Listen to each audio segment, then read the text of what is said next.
Assalamu alaikum. South Asian School, first digital school in Chattogram online drawing ক্লাসে তোমাদেরকে স্বাগতম। প্রিয় শিক্ষার্থীরা, আশা করি আল্লাহর অশেষ রহমতে তোমরা সবাই আলহামদুলিল্লাহ ভালো আছো এবং সুস্থ আছো। আজকে তোমাদের ক্লাস নিচ্ছি আমি মোহাম্মদ শহীদুল হক চৌধুরী, সহকারী শিক্ষক, South Asian School, Chattogram. Lecture number 3, 15 October 2020।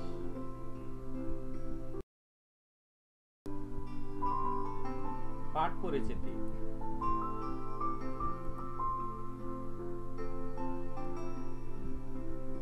শিশু কিশোর আঁকতে শিখি খণ্ড 2, দ্বিতীয় শ্রেণী, বিষয় ড্রয়িং। আজকে আমরা শিখব প্রশ্নোত্তর 5, 6 ও বিড়াল ছানা অঙ্ক। প্রিয় শিক্ষার্থীরা, তোমরা প্রশ্নোত্তর 1 থেকে 4 পর্যন্ত খুব ভালোভাবে শিখে আমাকে ভয়েস রেকর্ডারের মাধ্যমে শুনিয়েছো। এইবারও তোমরা প্রশ্ন 5 এবং 6 ভালোভাবে শিখে আমাকে ভয়েস রেকর্ডারের মাধ্যমে শোনাবে। সময় কিন্তু 15 মিনিট। 15 মিনিট পর কিন্তু আমরা ড্রয়িং করা শুরু করব, অর্থাৎ শিখব। তাহলে আমরা প্রথমে প্রশ্নোত্তরগুলি একটু দেখে বোঝার চেষ্টা করি, অর্থাৎ ভালো করে মুখস্থ করব, তারপর আমাকে ভয়েস রেকর্ডারের মাধ্যমে শোনাবে। অনুশীলন শীটের প্রশ্ন উত্তর। 5 নম্বর প্রশ্ন, বাংলাদেশের কয়েকজন বিখ্যাত চিত্রশিল্পীর নাম লিখো। উত্তর: জয়নুল আবদিন, কামরুল হাসান, রশিদ চৌধুরী, এস.এম. সুলতান, শাহাবুদ্দিন এবং শামীম শিকদার।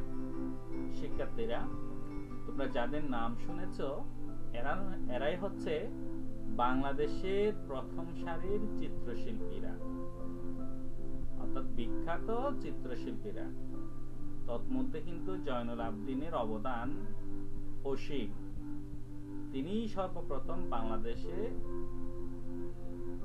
চারুকলার জন্য শিক্ষা প্রতিষ্ঠা করেন। তাহলে তোমরা এই শিল্পীদের নামগুলি মুখস্থ করে নেবে। 6 নম্বর প্রশ্ন, যৌগিক বা মাধ্যমিক রং কি? উত্তর: যে রঙে অন্য কোন রঙের মিশ্রণ আছে তাকে যৌগিক বা মাধ্যমিক রং বলে। আসলে যৌগিক বা মাধ্যমিক রংটা মূলত প্রাথমিক রঙের পরস্পর মিশ্রণের ফলে তৈরি হয়। বুঝতে পেরেছো? যেমন লাল যোগ নীল সমান কি হবে বলতো? লাল যোগ নীল সমান হচ্ছে বেগুনি। আবার হলুদ যোগ নীল সমান হচ্ছে সবুজ রং। আর এই ধরনের রংগুলি যেগুলি আছে, যেমন কমলা, সবুজ, বেগুনি, এই 3টি রং হচ্ছে যৌগিক বা মাধ্যমিক রং। তাহলে এই যৌগিক রং কিন্তু নিজস্ব রং না, এরা প্রাথমিক রঙের পরস্পর মিশ্রণে কি হয়েছে? তৈরি হয়ে যৌগিক বা মাধ্যমিক রং হয়েছে। আশা করি 2টি প্রশ্ন তোমরা খুব ভালোভাবে বুঝতে পেরেছো। এই 2টি প্রশ্ন ভালোভাবে মুখস্থ করে আমাকে ভয়েস রেকর্ডারের মাধ্যমে দ্রুত দেখি কার আগে কে আমাকে শোনাতে পারো। প্রিয় শিক্ষার্থীরা, এখন আমরা অঙ্কনের ধাপগুলি দেখব ইমেজ আকারে। তাহলে শুরু করা যাক। বিড়াল ছানা অঙ্কনের ধাপে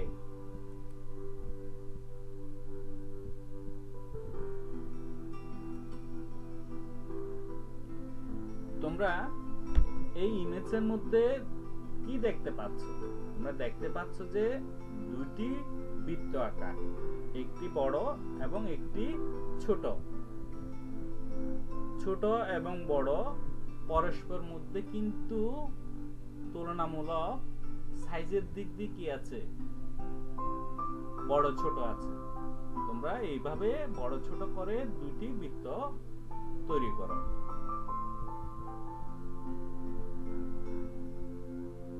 এখন আমরা দেখব তৃতীয় ধাপ।